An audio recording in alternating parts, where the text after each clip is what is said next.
Sarah donates $25 who says, best way to start out a new year. Thanks to everyone at AGDQ. Alrighty, folks. Looks like we might be ready with Luiz Miguel and Mega Man X5.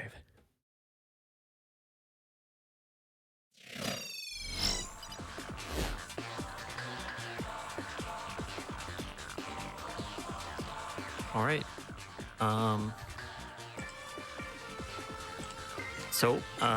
Hello? Hi, Luiz. You there? Hello? Hey. All right. So, I'm Orsa. I'm going to be commentating this run. Luiz is here. He's going to be playing. He's going to be great. And yeah, this is going to be Mega Man X5. Luiz, do you want me to count you in, or do you want to count yourself in whenever you're ready to go? You can do it, please. Okay, sure.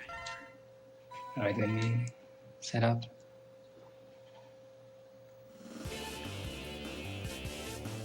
All right, y'all good? Yes. All right, cool. So we'll get started, then I'll count backwards from 5. So 5, 4, 3, 2, 1, go. All right, so Mega Man X5. So we've got a nice choice here at the start between X and Zero. These are going to be our 2 playable characters throughout the run. We're going to be using Zero most of the time, who's more like kind of a melee character with a sword, as opposed to X, who's more like your standard Mega Man ranged character. Although we will be seeing X a little bit later on in the run. So here's the intro stage before we pick one of the actual stages. We got to get through this. Things to notice in this, the movement is actually based on dash jumping instead of dashing along the ground. Whenever you dash along the ground in these games, there's like a little bit of a windup. So you're losing about 1/10 of a second every time you dash along the ground instead of just dash jumping, which definitely adds up over the course of the run. And Luiz moving through the stage, no problem. One of the other things you're going to want to notice once we get to the boss here in a couple seconds, there's actually 2 things here. One of them is that new to X5 is that all these bosses will have a level assigned to them to sort of increase the difficulty as the game goes on. Really, the only thing it does in X5 is it increases the amount of health that the boss has, but you'll be able to see the level underneath the boss's health bar on the right once it spawns. The other thing is the actual method of fighting the boss. Zero's main attack is like a 3-hit saber combo, but obviously you don't want to do that as much because it actually triggers the boss's invulnerability frames.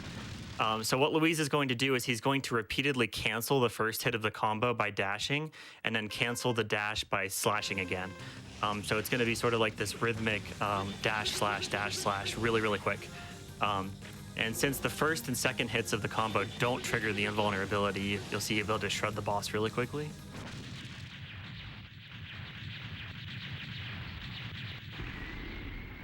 All right, so there's our intro down. So now we'll have our choice of the 8 Mavericks. There's actually a lot of sort of weird and complicated mechanics that go into routing this game. But early on, one of the major things that the route is going to revolve around is the aforementioned levels of the bosses and the items that they can actually drop in this game. So if the bosses are at a certain level, they have to be at 8 or higher.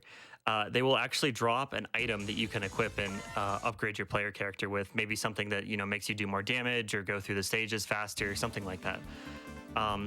So Luiz is going to be going to burn Dino Rex here first, and this is going to just be a way to increase the boss's levels up to that threshold of level 8 or higher in order to start getting those parts and start upgrading Zero.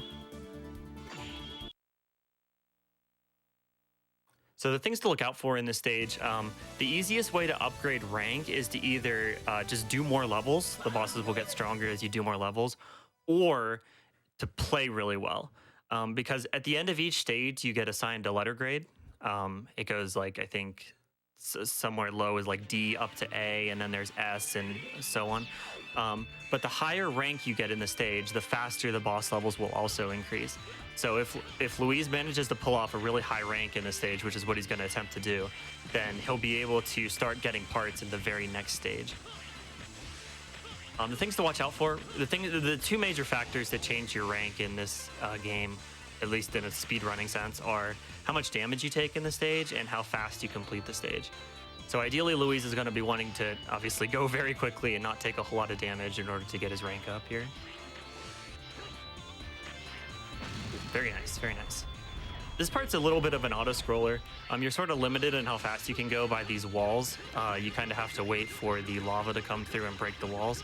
But Luiz did like a little cycle skip there where he intentionally moved forward to lock the camera and then jumped back to save himself. Saves about 7 or 8 seconds, I think.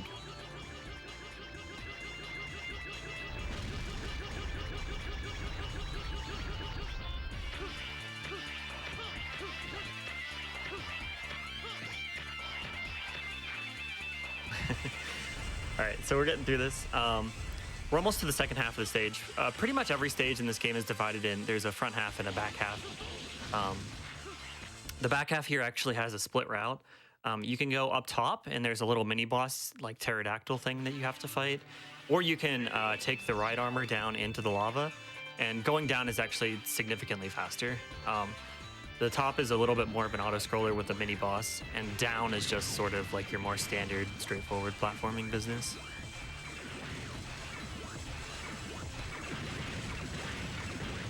This part is kind of tricky though, because damage you take in the ride armor, even though it doesn't lose you health, it actually does count against your grade at the end of the stage, so I want to make sure we're not taking too much damage here. Very nice, and here's the boss.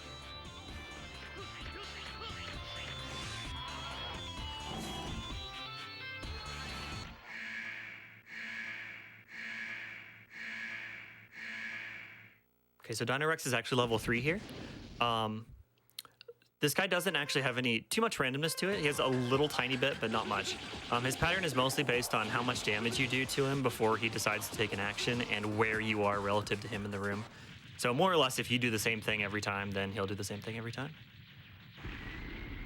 But that looks good to me. I think we're on the route. Okay, I think we're fine. Nice.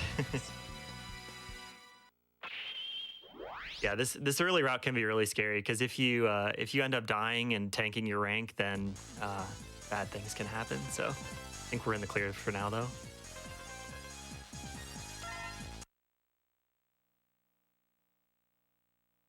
All right, so the next boss we're going to be fighting is going to be level 8, so we'll be able to start gathering those parts. And the first one we're going to want to get is the dash upgrade. Obviously, you want to be moving faster through the game, right? So we're going to be going to Grizzly Slash or Crescent Grizzly here in order to grab the dash upgrade.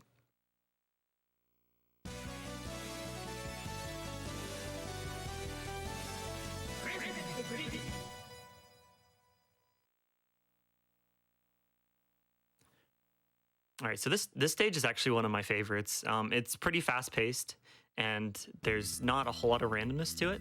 But the gimmick is like there's a convoy of trucks that's transporting weapons to a warehouse, and you sort of have to platform across the trucks and destroy them as you go. So each truck has this little node at the front of it that you want to destroy.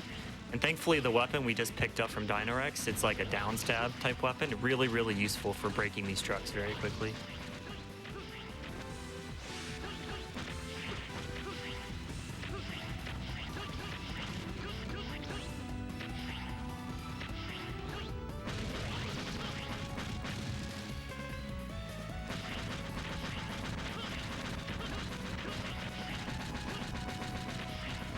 Coming up on the end of the stage here.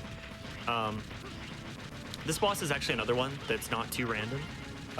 His pattern is more or less based on how much health he has at any given time. So you can kind of think of this fight that's coming up as like a 3-phase fight, kind of, based on his health bar. So like the first third of his health is phase 1, the middle third is phase 2, and then the last third is phase 3. And Luiz is going to be trying to fight him in such a way that he essentially skips phase 2. Because phase 2, he sort of like jumps off the screen and like tries to dive at you, kind of like Storm Eagle does in the first Mega Man X game. But if you can sort of skip the second phase by pushing him through the health thresholds while he's already doing an action, then you can completely skip that dive phase, and that's what Luiz is going to be attempting to do here. He's going to wait for him to jump and then push him from above 2/3 to below 1/3 and successfully skip the second phase there. Very nice.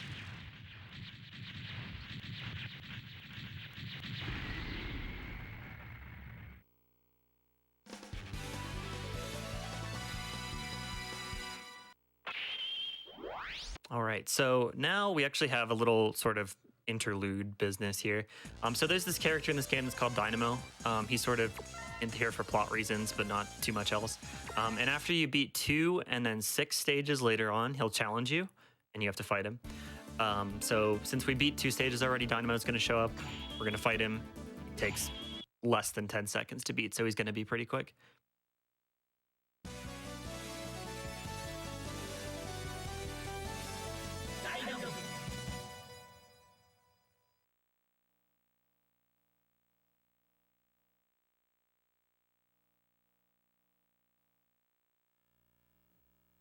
Okay, so here's Dynamo.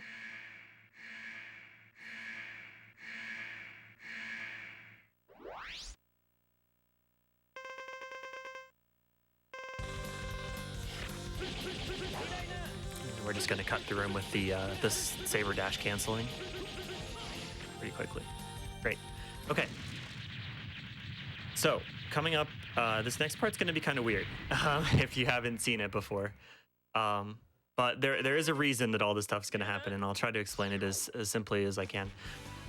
So if you're familiar with X5, and even if you're not, there's this big set piece. One of the big set pieces in this game is that there is like a big orbiting space colony that has been hijacked by the bad guy, and he's trying to crash it into the Earth to kill a bunch of people. And you're beating these Maverick stages in order to power up these 2 weapons that you have to try to destroy the colony before it crashes. And even if you get all the parts, like you do beat all the stages and get all the parts, it's still a little bit random whether the colony actually gets destroyed or not. The cannon that you have is a 1 in 4, I believe, with all the parts to destroy the colony. And the shuttle that you have is a 3 in 4. So between the two, it's still biased in the player's favor, but it's not 100%. And if you don't destroy the colony, then 0 dies, basically. And that's really bad. So we want to avoid that as much as possible. But it is a little bit random here. So by exiting the game and going to this demo here at the start, what Luiz is essentially doing is RNG manipulating the colony to be destroyed by the cannon. And the way this works is that the numbers that control randomness in this game, they do change every single frame of gameplay. So it's not really viable to just, control them as you're playing the game, because they change every like 1/60th of a second. So what we can do though is we can use the demo on the main menu, because the demo sets the numbers at a consistent point before it starts. Otherwise it would have desync issues. So by watching that whole demo and then exiting out after, the game's RNG seed is set. And you can just go right back into the game, immediately fire the cannon because the numbers are only rolling during actual gameplay, and immediately succeed in destroying the colony here. Which is great, because then we don't have to worry about 0 dying.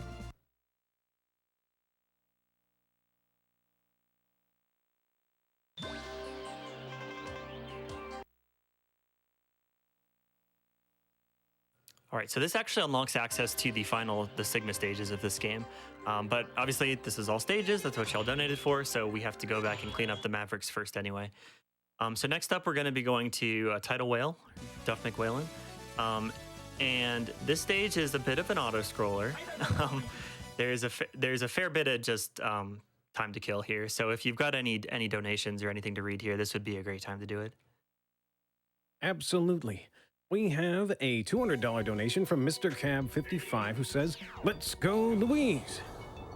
We have another donation from Meander69 who says, "Is that Proto Man or Beautiful Joe? Really appreciate everything GDQ does in the battle against cancer. The runners for the show they put on, and the commentators for providing great coverage. Thank you for the $50. Do you have time for one more? Yeah, go for it. We have another $250 donation from Team Teamwork. GDQ is the most wonderful time of the year. Team Teamwork, I really like your music. Thank you for the donation. Great. Thanks, everybody. Yeah, so here's this stage. Basically, I think the lore here is that the virus has hijacked this big ship to slowly chase Zero around. And really, there's not that much we can do. We're going to eventually have to fight it, but you have to get slowly chased by it for a couple minutes before you do that, unfortunately. So a couple things to mention here. You might notice Luiz's air slash is a little bit more powerful now. It's sort of a whole crescent circle strike now instead of just the slash forward. That's the weapon we picked up from the bear, Grizzly Slash. You unfortunately can't turn it off, and it does cause the game to lag a little bit more, so we're going to try to not use it if possible. But sometimes, I mean, you can't turn it off, so sometimes you do have to hit things in the air.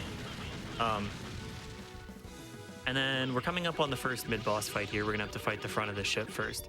And Luiz is going to do kind of a setup here to SDC the boss efficiently, because its hitbox is kind of in its mouth where its cannon is happening. So he's going to try to set it up in such a way that he's as close as possible to the actual cannon to hit it efficiently here. Because you do, I should mention this, when you're SDCing, you do actually have to have room to dash, right? So if you just try to like face a wall and do it, your dashes won't come out, so you won't be able to actually do it. So Luiz does it by sort of turning the other way, and the saber hitbox comes out immediately above him and hits the boss that way.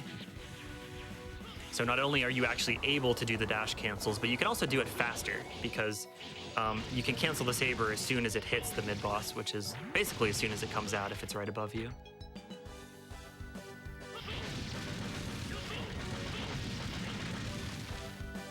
Okay, so here's number 2. Now we're fighting the back of the ship. You might notice it does actually have some attacks here. It shoots some missiles, but you can break the attacking points here, and they do respawn, unfortunately. But something to do during the auto scroller anyway.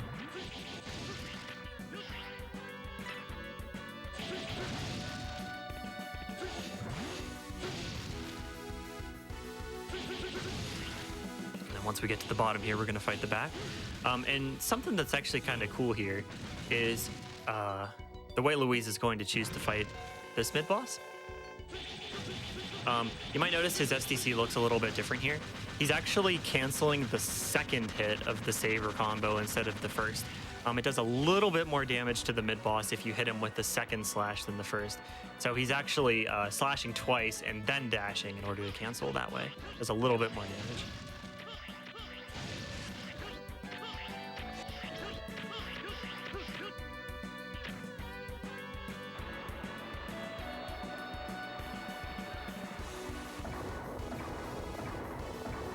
Coming up on the third part here.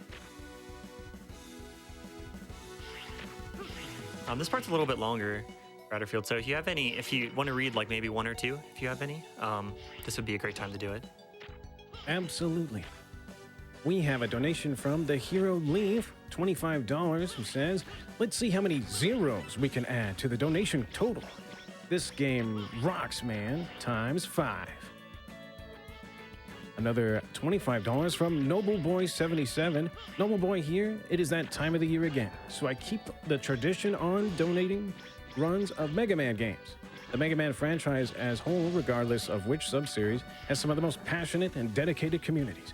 And as a follower, I must keep contributing to a good cause. Good luck, Luiz, and erase the dreaded Sigma virus. To all the audience, there is more Mega Man goodness to come later this week. He's right. So come on, we are just getting started. Awesome, thanks. All right, so almost there. We got one more mid-boss, and then we have the actual whale fight coming up. So this boss, just some standard SDC stuff here, very nice. But the actual boss here is kind of interesting because we do actually have his weakness.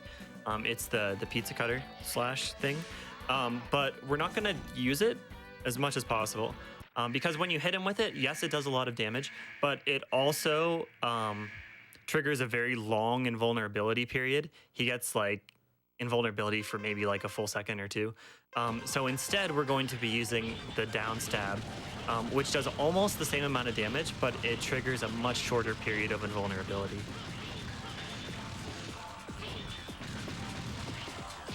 So the strategy here then, this is another fight that happens in phases. Once he falls under a certain health threshold, he'll change his pattern to a slower one. So what Luiz does is he tries to control his damage output so that he can almost skip the second phase, because if you hit him at the top, he has to come all the way down to the bottom before he can start his second phase, which means you can actually finish him off before he gets to start it.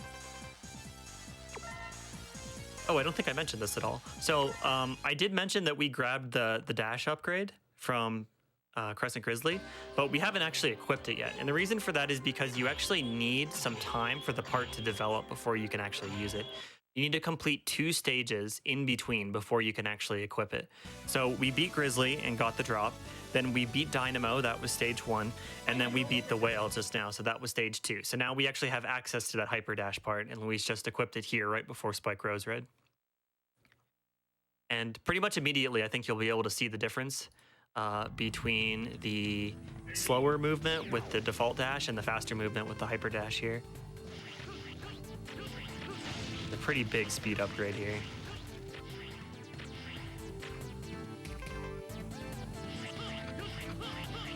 All right, so the reason we're in this stage now is because we're trying to grab another upgrade here.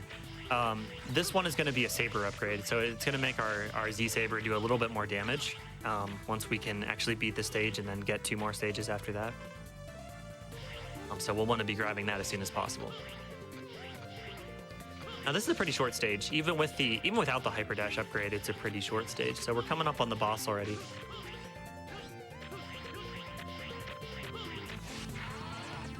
Okay, there's the boss door.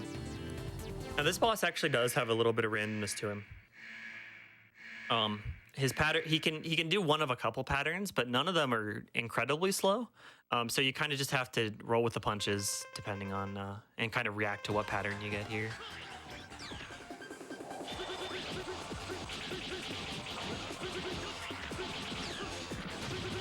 Not a bad one.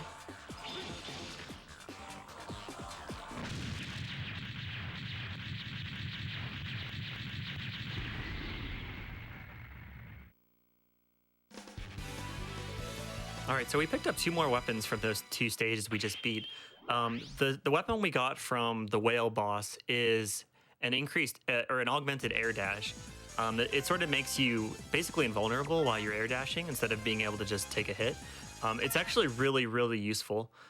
You can use it to sort of pass through obstacles. You can also use it to get off a really quick dash if you are like in a low ceiling area or something like that. Pretty useful. We also picked up from Spike Rose Red a weapon that's called Twin Dream. Basically what it does is it just makes a clone of Zero in front of him that copies all of the attacks that he does. And this is really useful. It extends your range, and it also reduces lag, because the clone, whenever you attack with something, the clone actually doesn't copy the hit lag. So like, for example, the Pizza Cutter Slash is really, really laggy whenever you hit something with it. But if the clone hits something with it, there's actually, I don't know if it's no lag, but it might as well be no lag associated with it. So you can use that to definitely reduce some hit lag on these enemies in this section.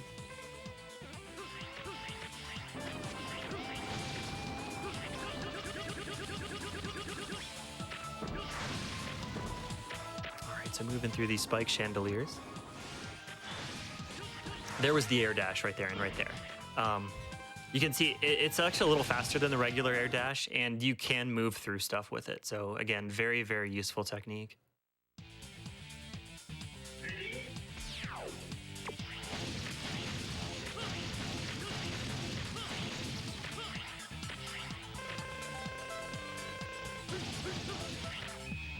All right, so this mid-boss, this is kind of another auto-scroller.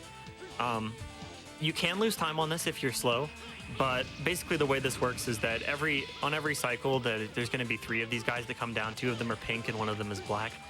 The black one is the only one that you can damage.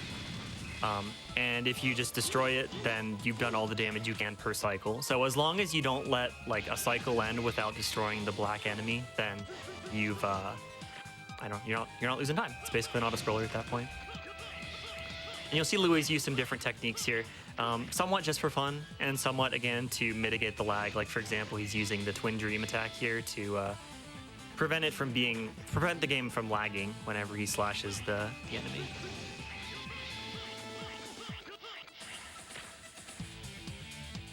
Okay, ends in the center, and we're off.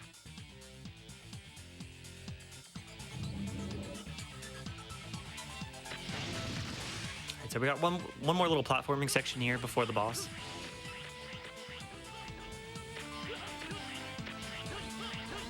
The boss here is actually probably one of the more random of the 8 Mavericks. He's a Firefly, and what he'll do is he'll teleport to a random spot in the room and then sort of charge horizontally across the room.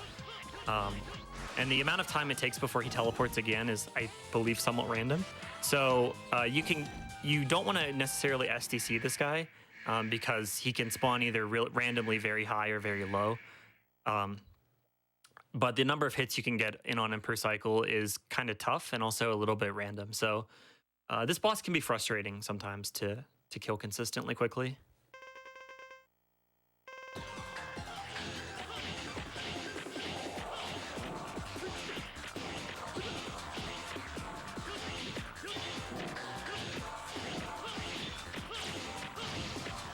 Nice. Okay. Got a couple low spawns there. Low spawns are good. If you see them coming, you can go for SDC on them. But it does take a pretty decent reaction time to do that. Very nice.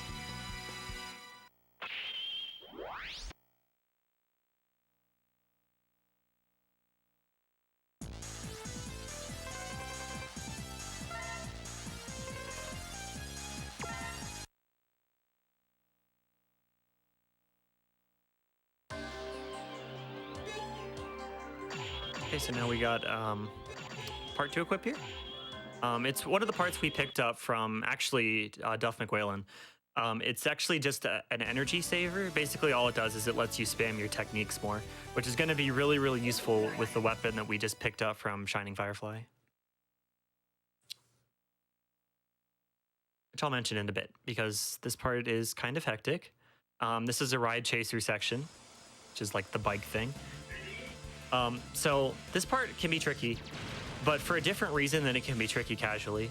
You'll notice there's these little circular orb things that are scattered all over the track. If you pick all of these up, you get access to an armor part that is at the end here. Obviously, we're not using X, we don't really care about the armor parts, but if you pick up none of them, you actually get a much better reward, which means you get to skip a little text box here. If you do pick up any of them, you get a little text box that tells you what they do, and you have to go through the cutscene of shooting them at the door. But if you don't pick up any of them, you can completely skip over that. So, very nice little bonus for going fast there.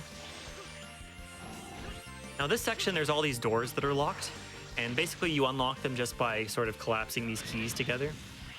And this is where the Giga attack that we picked up from Firefly is really useful, because it lets you hit both of the yellow and the purple ones at the same time, which is very, very good. And that's mainly what Luiz is using the energy saver for, is just to have more Giga attack to go for. Oh, so there's a cool clip. It's a little complicated what happened there, but the basic idea is that in this game, whenever you get crushed by something, it doesn't actually kill you necessarily. And to prevent, what that means is that if it was just normal, like how the game normally functions, you would be getting stuck inside a lot of things that crush you, right? So the developers accounted for this, and they're like, okay, well, we'll just give you, free movement, basically. Movement through the thing that crushed you. So because Luiz got crushed by the platform against the wall there, and the gate is sort of aligned with the wall, if he moves quick enough with the iframes that he got from being crushed, he can actually just move right through that gate and completely skip over that awful room.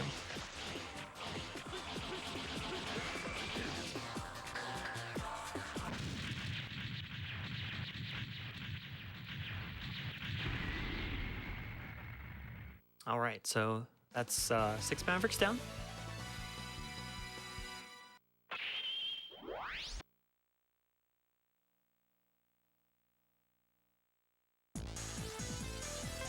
And here we're going to pick up another part. This is actually going to be a part for X, but we'll talk about that a little bit later once we actually get to the part of the run that uses X.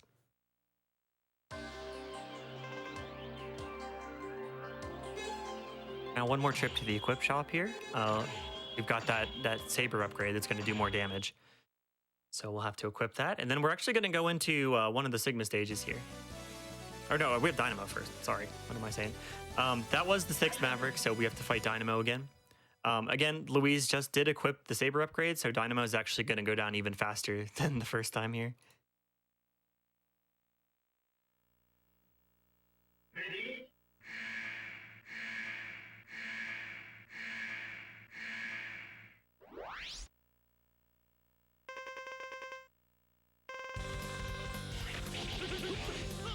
He's got a new attack. Unfortunately, it just makes him kind of stand still in the corner. So very, very susceptible to Saber Dash canceling there.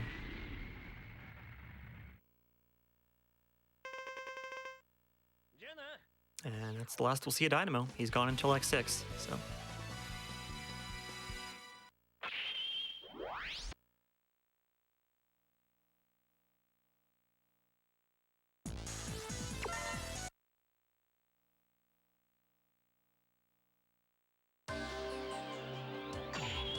All right, now we're going to go into one of the Sigma stages. So the category is all stages, remember, but nothing says we have to beat all the Mavericks first and then do all the Sigma stages. So we're going to be going to the first Sigma stage here first and saving some of the Mavericks for later. Okay, so this stage might look familiar to some of you if you played Mega Man 2. We got those classic one-hit kill lasers from Quick Man stage. Fortunately, we're a little bit more mobile in X5 than we are in Mega Man 2, so he's going to dodge them very, very well.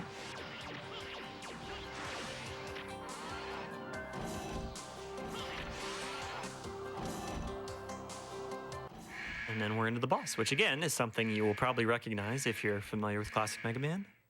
And we got my best friend, the Shadow Devil here.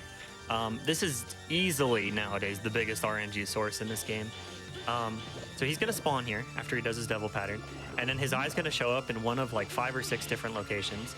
Up is kind of bad because there are a couple that are very low. Like there's one on his foot, for example, that can be STC'd if you get that one. So it's kind of unfortunate if you don't, because then you have to sit through more of these cycles. Ideally, he'll die on this cycle here, the second one. But he does have to cooperate and give you a good pattern, which unfortunately he's not doing at the moment. So.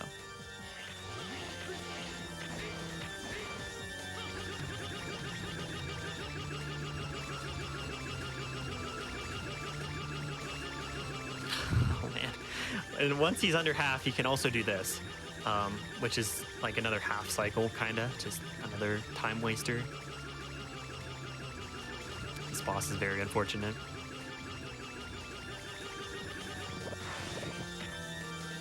Okay, so we'll see what he decides to do here. Okay. Okay, nice. Not too bad. He can also do a couple other things where he wastes your time even more. So glad we didn't see any of those.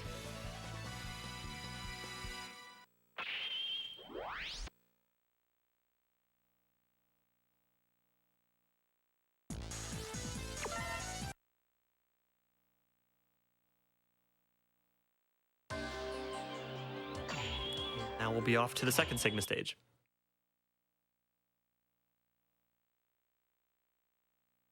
Essentially what we're doing here, the reason for this weird order is that we want to be using X for the end game for a reason that we'll talk about in a little bit. So we're just clearing out all the stages that we're going to do with 0 first, and then we'll go power up X and use him to beat the game.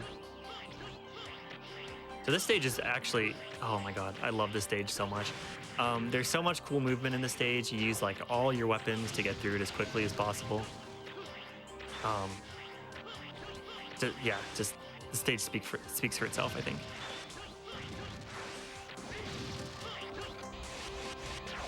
We even got the nice Shoryuken from Volt Cracket in there to platform with. All right, so here's the boss. Again, there's another throwback boss to Mega Man X1 this time. So this is Rain to Bangda. He actually works a little bit differently than he does in X1 here. In X1, he has 2 eyes that both have like a third of his health. Whereas here, he has 3 eyes. One of them is blue, one of them is green, and one of them is red. They each have about a quarter of his health. And then there's the nose or the mouth or the sun or whatever you want to call it in the middle that has the last quarter. So this boss is pretty random in terms of like which eye he decides to throw at you first and when he decides to close the walls and stuff like that. I think we're okay. Yep, good. Yeah, that was really scary. Yeah.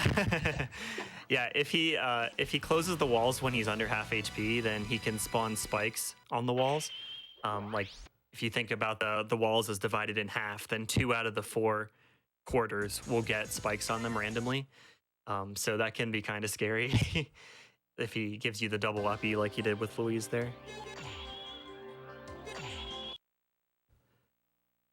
All right, so now we're going to Pegasus. This is actually going to be the last stage we're going to do with 0. Because Pegasus's technique here is like a dashing attack. So like you dash and then you slash, and if you do that, then 0 throws like a little clone of himself ahead to attack. And if you're paying attention, you might notice that's exactly the same input as the saber dash canceling, like dash and then slash. So what that essentially means is that once you do Pegasus, you cannot dash cancel anymore. So that means that 0 really isn't going to be that useful for us for the rest of this run. And since we do have to do Pegasus at some point, then that means we have to have a backup plan for how to beat the game. And that's where X comes in handy. So cleaning up the stage with 0. The gimmick of this stage is that there's like time bombs that have been planted. Once you enter a screen, the timer will start ticking down and you have to get to it and destroy it before it blows up.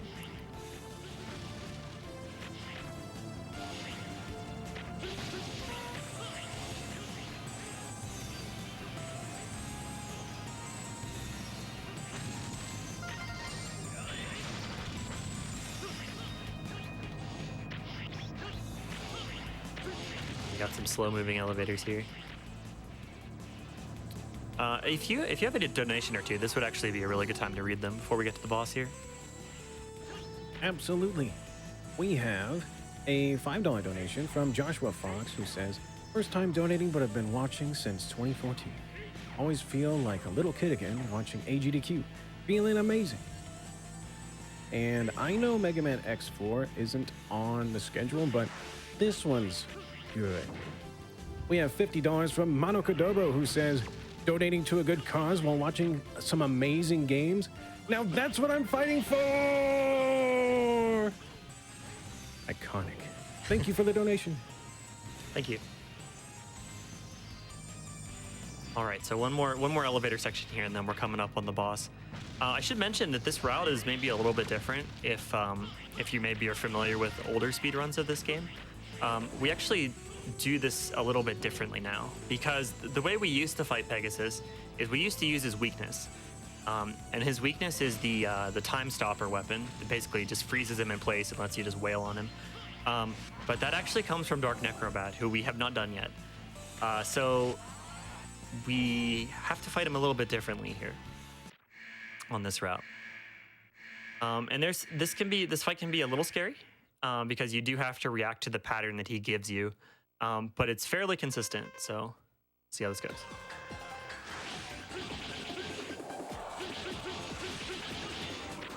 Okay, comes his dives.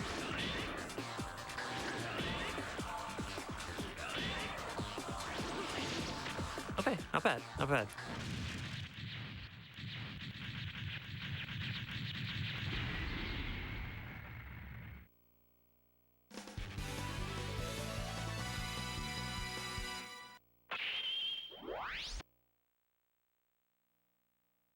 Okay, so that's pretty much the end of 0 in this run.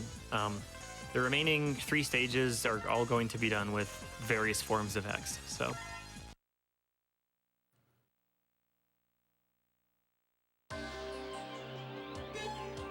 So make a quick equip here. And we're gonna go in with X. So Luiz actually equipped the Hyperdash and the Quick Charge part that we picked up from Volt Kraken. Essentially all that does is it basically halves the amount of time it takes your Buster to charge. Very useful in this boss fight coming up. Okay. So if you're familiar with X5, you're probably familiar with what's about to happen. But if you're not, just like in most Mega Man X games, in one of the later Fortress stages, there is usually some kind of a secret super upgrade, super capsule, whatever you want to call it, hidden in the stage. Ooh, love that strat. And here's this one. If you come into the stage with X with no armor and get to this point, then this capsule will spawn, and this capsule will give you access to the ultimate armor, which is the best armor in the game. And that's how we're going to be finishing the game with that. Unfortunately, it doesn't auto-equip it. You have to equip it from the main menu. So we do have to beat the rest of the stage as an Armored X. Thankfully, isn't too bad.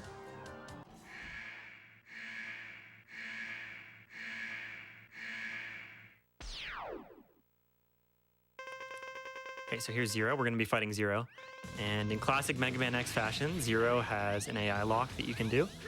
Basically, what this works is, the way this works is that if you're standing right beside him, he'll always do this Giga attack. So you can kind of just stand close to him, wait for him to do it, and then just dodge it, and then just repeat that for about 10 seconds, and he'll go down.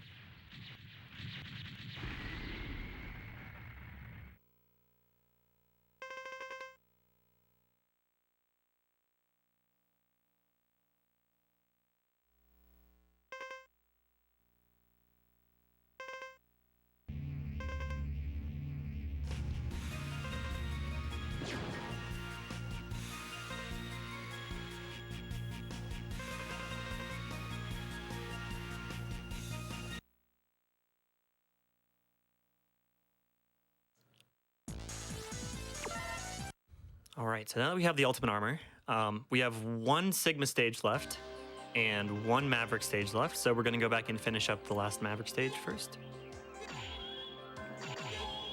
And we're going to use the Ultimate Armor here. And this is really the beneficiary of this new route, is that we can use the Ultimate Armor in this stage right here. And using the Ultimate Armor in this stage is going to allow us to have a pretty big time save.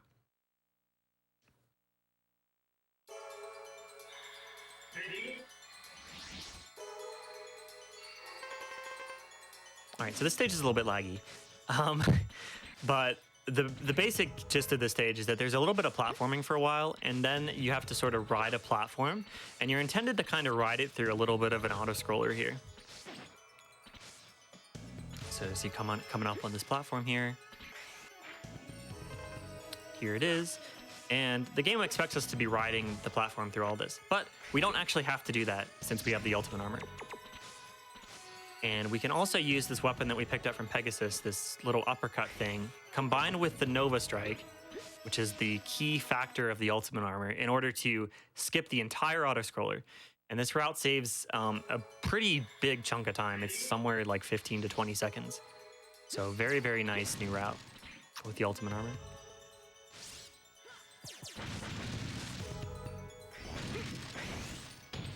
So I should mention the Nova Strike because we're going to be seeing it quite a bit through the next, I don't know, 10 minutes or so.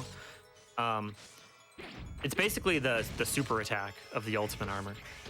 It does 8 damage, which is a fair bit considering our Charge Buster does 3. So it's basically like 3 Charge Busters. It can be spammed, so you don't have to have energy to use it or anything like that.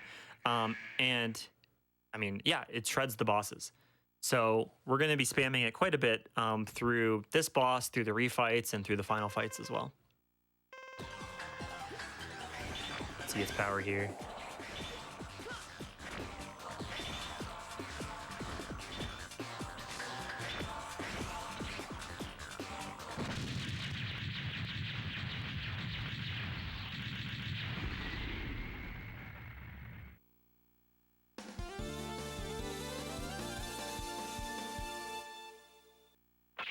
All right, so that is all of the Maverick stages down.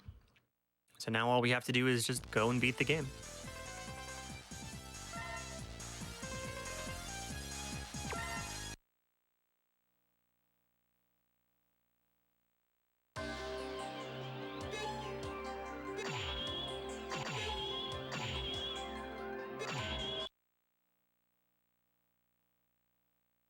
All right, so this final stage has the has your standard Mega Man refights in it, where you have to refight all of the 8 Mavericks.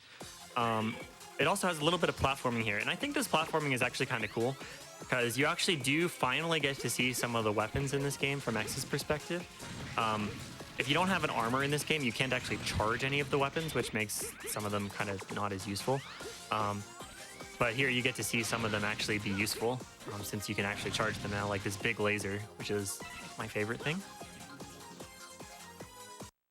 And we're into the refights here. So the The refights in this game are actually kind of unfortunate.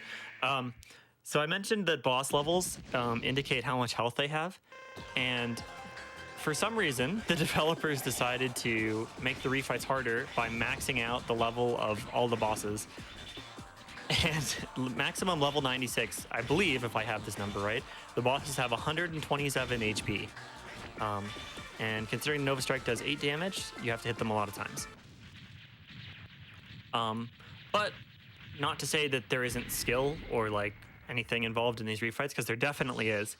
One of the major things you want to be watching out for in these refights is you want to kind of be using the walls in order to cancel your Nova Strikes a little bit. So you'll be able to see what I'm talking about really efficiently on this boss. Because Luiz is going to be intentionally like standing very close to a wall and Nova Striking into it, because as soon as he hits that wall, it's going to stop the animation and he'll be able to do it again. And by doing that, you can sort of get very quick hits off on bosses like this that tend to stick to the walls.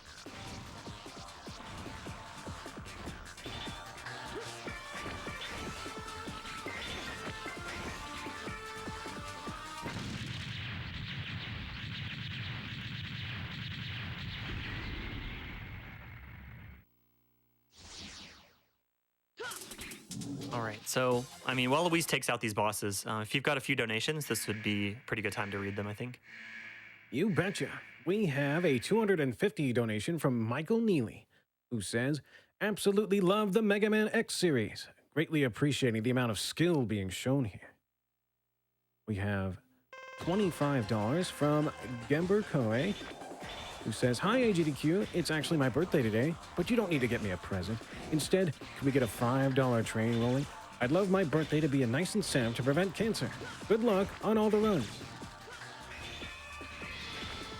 We have time for another. Sure, go for it. Mike at Arms donates $200, who says, thanks to the runners and staff for allowing all of us to come together with great games for a great cause. Maybe one more? Sure thing. Okay. Dial Up says, Dial Up donates $300, who says, huge props to all the runners. Keep up the great charity work. Okay, great, thanks. Yeah, so you can see, not only does the Ultimate Armor have like really strong offensive capabilities, but it also has pretty good defensive ones. Luiz has been damage boosting a fair bit in order to get more damage off on these bosses, and really, you don't take a whole lot of damage from most anything in the Ultimate Armor, so definitely one of the best options for completing the game fast. All right, but there are some scary bosses here. Not all of them are just kind of like you damage boost into them for an eternity and they go down. This is a scary one. So this is Duff McWillan again. You might notice the spikes on the right-hand side of this room. The Ultimate Armor is pretty great, but it's not immune to spikes. So we do have to be a little bit careful about spacing the Nova Strikes here, so that you don't Nova and directly catapult yourself into those spikes there.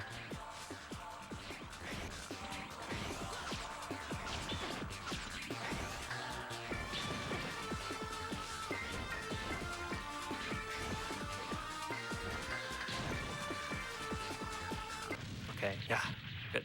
That's definitely a scary one. It's very, very consistent whenever you sort of get down the rhythm and the spacing, but it's definitely not easy when you're first starting out. Lost many a run to Noving right into those spikes. If you got a couple more, I think we got some time here. Absolutely. We have Legion donating $250, who says, hey there, GDQ. Thanks for putting on such an amazing cause that provides so much light for people in these hard times. These events have been a staple in my wife and I's years, and we look forward to many more GDQ events in the future. Let's play some Skyrim. We have that coming up as a bonus game, by the way, folks. We have $200. I'm sorry, $250 from Pexway, who says, I don't know what to say, so I just want to thank you for all your awesome work.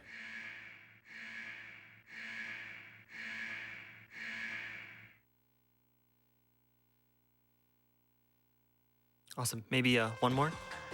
Sure thing. We have $500 from Mod, who says, here's to a week of successful speedruns, overcoming a lot of things that never happened before. Thanks, everybody.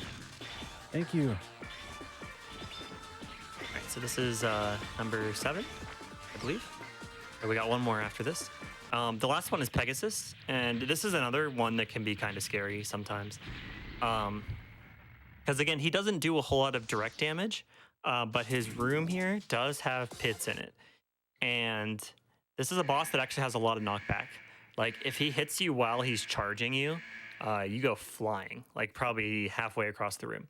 So if you accidentally get hit by a charge and you're near the edge of the room, you're basically just going to die. So you need to be really careful to make sure you're novaing through those charges. Make sure you don't get hit.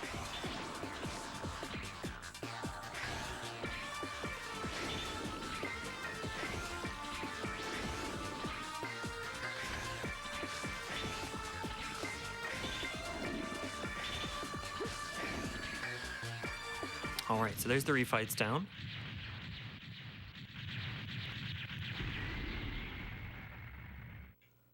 So now we'll just have one more small bit of platforming, and then we have 2 boss fights at the end, 2 forms of Sigma.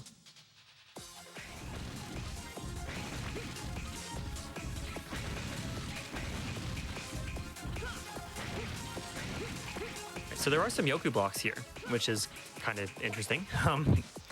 These Yoku blocks work kind of like the Mega Man 2 ones, where they spawn a certain amount of time after they've been scrolled onto the screen. So by sort of abusing a combination of Nova Strike and the Wing Spiral uppercut, you can actually get through them really, really quickly by just jumping forward and forcing them to spawn a little bit faster.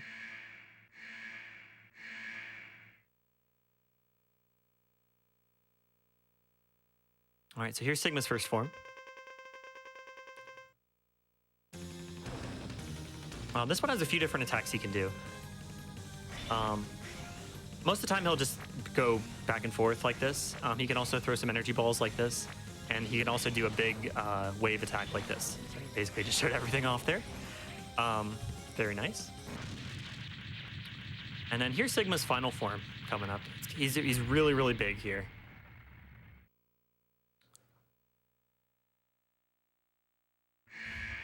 But the way this fight's going to work is he has a jewel in his forehead that's going to be the point that we have to hit. And he also has 2 fists that he's going to spawn to try to punch you with. While his fists are on screen, he can go invulnerable just by turning wireframe. So what Luiz is going to do is he's going to intentionally destroy one of the fists to force him into a different attack pattern where he doesn't go wireframe like this. So he can just keep hitting him over and over again. And time is coming up here. Time is going to end as soon as Sigma's health reaches 0. One more. And time. All right, awesome run. Very good. Yeah, that's really good. Better than what I was expecting. Yeah.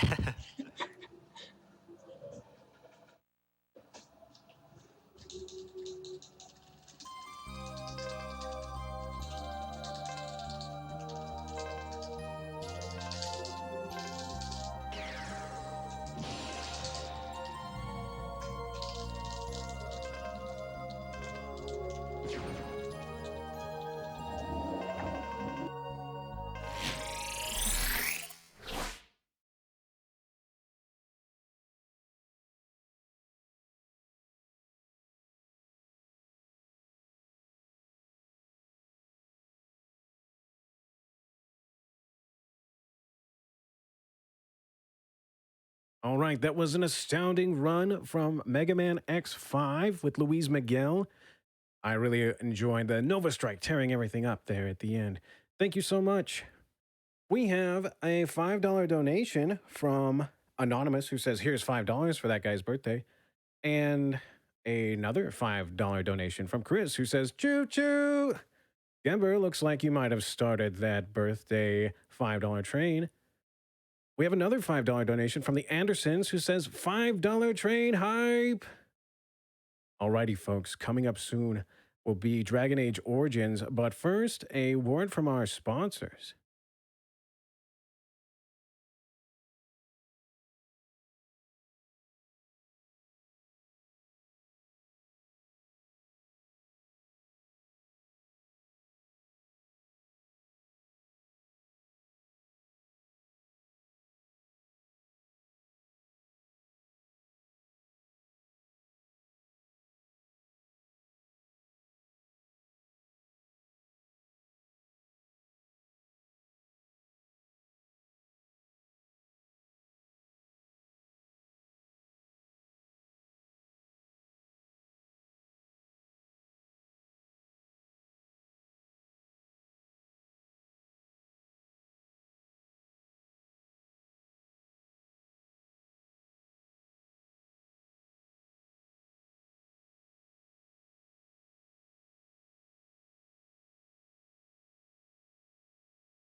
Thank you, everybody, for tuning in to Awesome Games Done Quick 2021 online.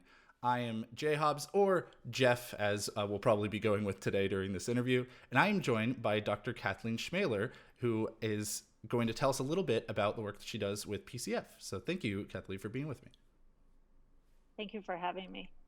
So I first wanted to ask you just a little bit, if you could tell people, I guess, about kind of your cancer prevention work that you've done with the Prevent Cancer Foundation, and maybe even if there's anything specifically supported by AGDQ, but otherwise just some of the work that you've done with cancer prevention. Sure. So I'm an oncologist at MD Anderson, which is a cancer center in Houston. And I do a lot of work, especially related to cervical cancer and cervical cancer prevention. So it's a completely preventable disease. And so a lot of the work that we do is in areas of the United States, but then also in other countries, primarily in Latin America and in Africa. And the reason for that is cervical cancer is a preventable disease that you can get the HPV vaccination for.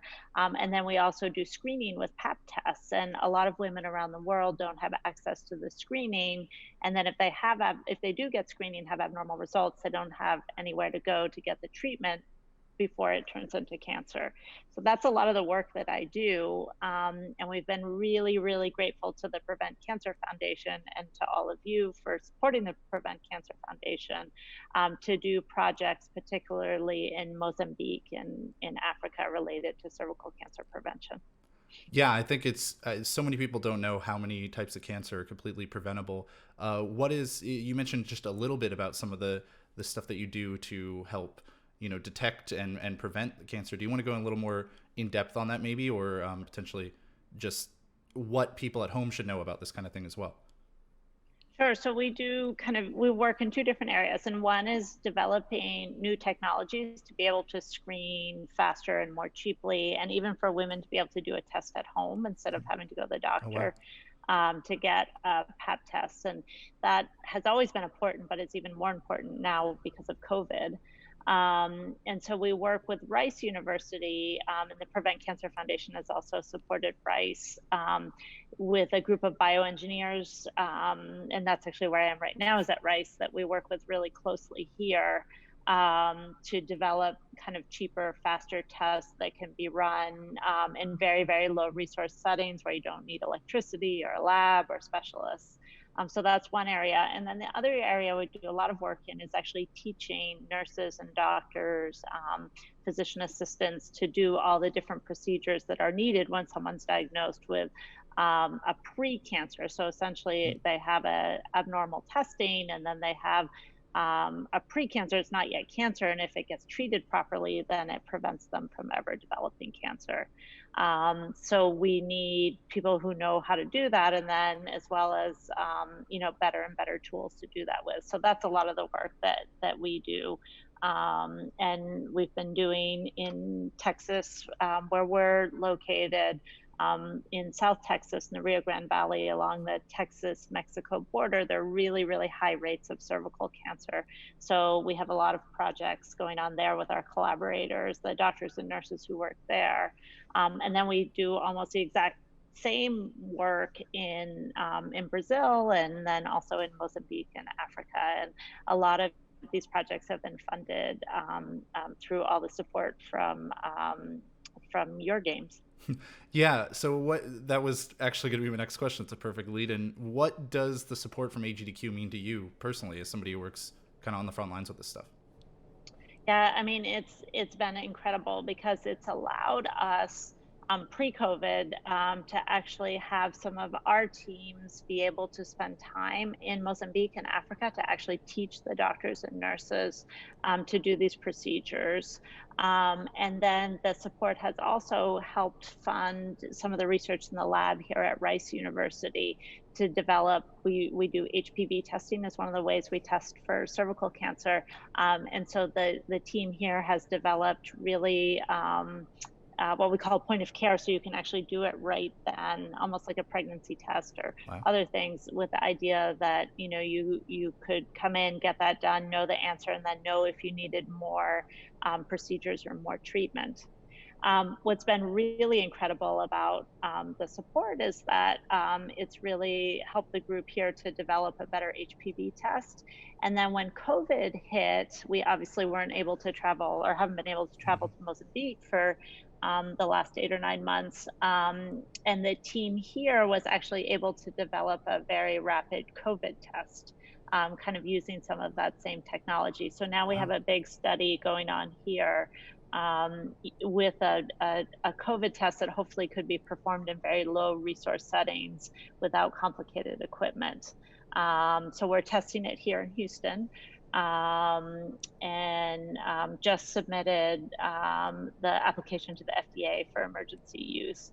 So we sort of pivoted a lot of the work we were doing related to cervical cancer into COVID. And again, a lot of this was started based on our support from the Prevent Cancer Foundation. So that's been really terrific, both on the cervical cancer side, but now also on the COVID side. Wow, yeah, that's fantastic. I love hearing I've heard this kind of so many times at this point from talking with a lot of people, both friends I have who are doctors and just individuals throughout the industry, hearing how much everybody their work has been able to kind of support each other throughout this entire pandemic and stuff. It's stuff that you might think like, oh, well, we need to focus on this right now, and it turns out, yeah, we actually can in all these different methods and stuff, right? So thank you so much for that. And I was curious as well, just if you had any kind of personal stories, or maybe wanted to talk a little bit about maybe the community or the individuals that will benefit from this or that have left an impact on you personally. Yeah, so because cervical cancer is preventable, every time we see someone who comes in with cancer, advanced cancer that we can't treat or cure, it's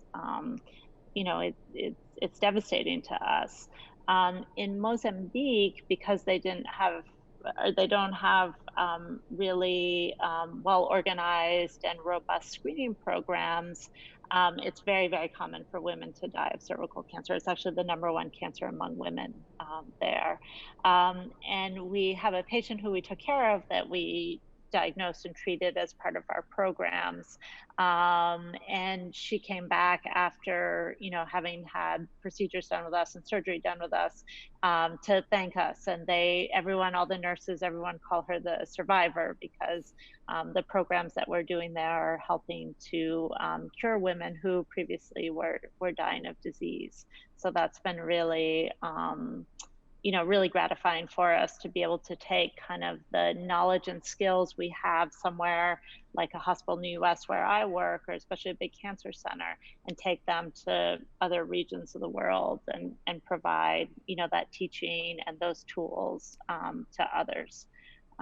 So that's been really, really gratifying, and obviously the funding from all of you to make that happen has been critical.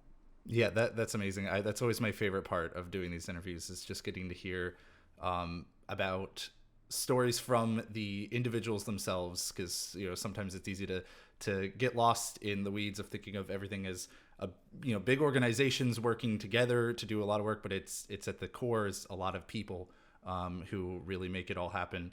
And to get to hear those kinds of moments that you have as part of that work is always, I love to hear about it. It's always the best to me. Well, we're unfortunately pretty much out of time already, Kathleen, but I did want to kind of leave you with one final question. I believe you actually did attend AGDQ in the past, right? Do you have a favorite video game that you'd maybe like to share, or some kind of gaming story or something to share with the audience out there as we head back into the week? So I'm not sure I have a favorite video game. I sort of grew up playing, Space Invaders and Pac-Man. But I have a 16-year-old son who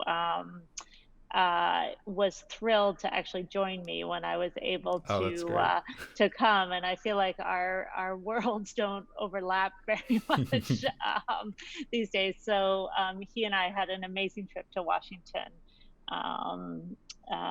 2 years ago now, I guess, 2 years ago in January. So a big thank you to all of you for,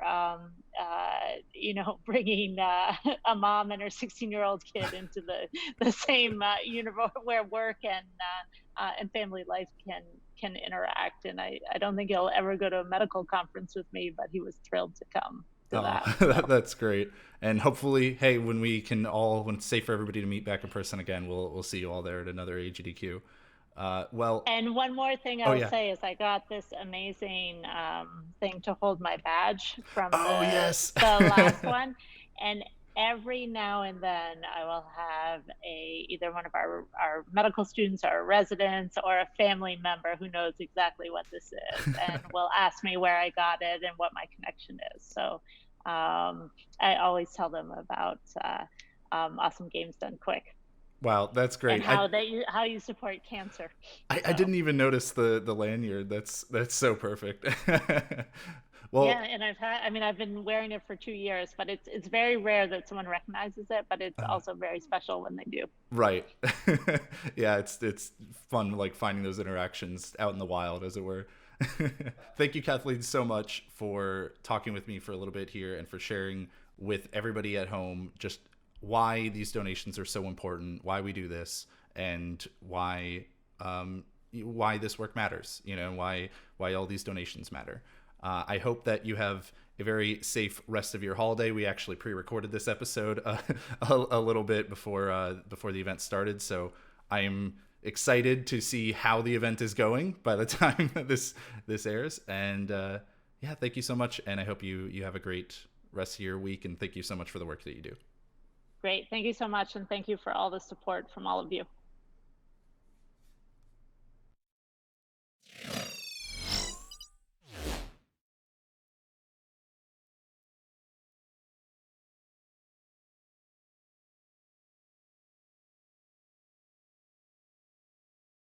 Welcome back to Awesome Games Done Quick 2021 Online.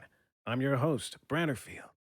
If you're just tuning in, we'll be having a run of Dragon Age Origins coming very soon. There is a bid war I want to mention for the ending choice in Dragon Age Origins. Right now, the amount of $2,160 for the Dark Ritual is in the lead. If you would like to see a different ending, you could bid for it. We have a $5 donation from the Hive Train from Zell. Keep that train chugging. We also have $20 from Raging Pumbaa, who says, to the guy that has a birthday today, happy birthday, mate. Here's a present for the Hype Train. Let's crush the record from last year together. Greetings from Germany. I do want to mention the Hype Train that we had earlier. We thank you so